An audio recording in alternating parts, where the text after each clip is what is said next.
The fate of one of Call of Duty's most iconic protagonists has always had a bit of an asterisk on it, due to the franchise's focus on bending the truth and constantly jumping through time with each release. For those trying to wade through the CIA propaganda, here's the definitive timeline of what happened to the original Black Ops main character himself, Alex Mason.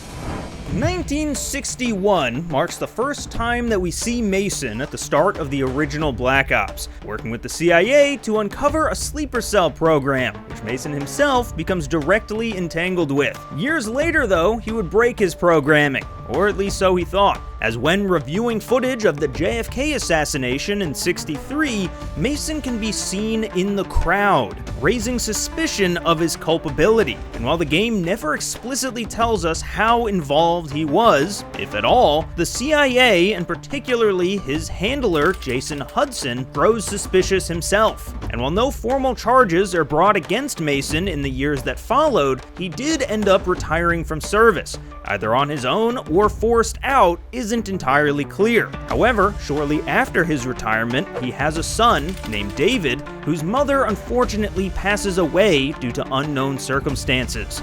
But despite this, in 1981, Mason is briefly pulled back out of retirement by a man named Russell Adler, another CIA operative with a tendency to bend some rules. Now, the mission and events of this time period during Black Ops Cold War isn't super important to Mason's story, so we'll skim over it for now. But remember Russell Adler, he'll come back up later.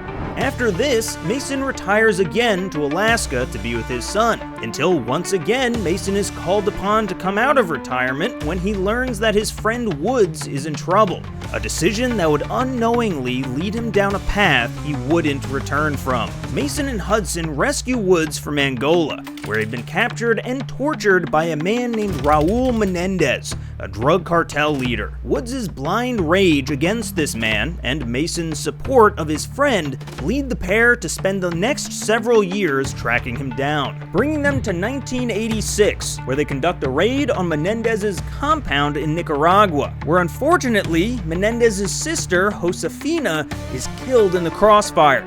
Following this, Hudson then declares both Menendez and Josefina dead on the spot. But Mason and Woods remain skeptical, which then brings us to 1989, 3 years later, during the US's invasion of Panama, where intel suggests that Menendez in fact did survive the attack on the compound and is being hidden by the Panamanian government. But unfortunately, this is all an elaborate trap.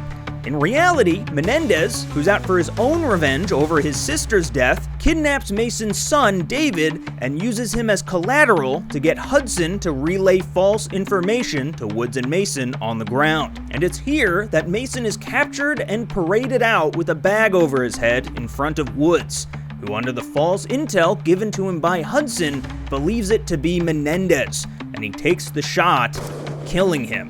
Now, this is where the timelines would get a bit muddy, because these events all happen in Black Ops 2, a game known for having multiple endings and taking player choices into account. And if the player decides to get a bit cheeky during this mission and shoot the masked man in the knees, Mason can actually survive, and can even later return some 30 years later to reunite with his son. But unfortunately, this ending has been boxed out. As with the latest entry in the series, Black Ops 6, the story expands on the fallout of the operation in Panama. Through optional dialogue at the safe house, Adler reveals to the player that he was framed for the events surrounding Mason's death, presumably by Pantheon, a top-secret paramilitary organization inside of the CIA who wanted him dealt with. Fortunately, however, Adler was lucky enough to be tipped off on the ploy and is able to go into hiding until 1991, which is when Black Ops 6's main story takes off. Now, it's true that it is possible that Mason is still out there somewhere, as we haven't physically seen them bury him or anything like that. Plus, this is Black Ops, a series heavily wrapped in themes of deception and cover-ups, whose newest entry even had the tagline, "The Truth Lies," plastered on newspapers as part of its marketing campaign. But in the days prior to release, the developers over at Treyarch came out and explicitly said that as of BO6, the ending with Mason Mason dying at the hands of his misguided friend is the unfortunate but definitive story. As tragic as it is, that is what happened to Alex Mason. And that'll about do it for today. Thank you so much for watching, and for more bite-sized lore like this, head on over to GameRant.com.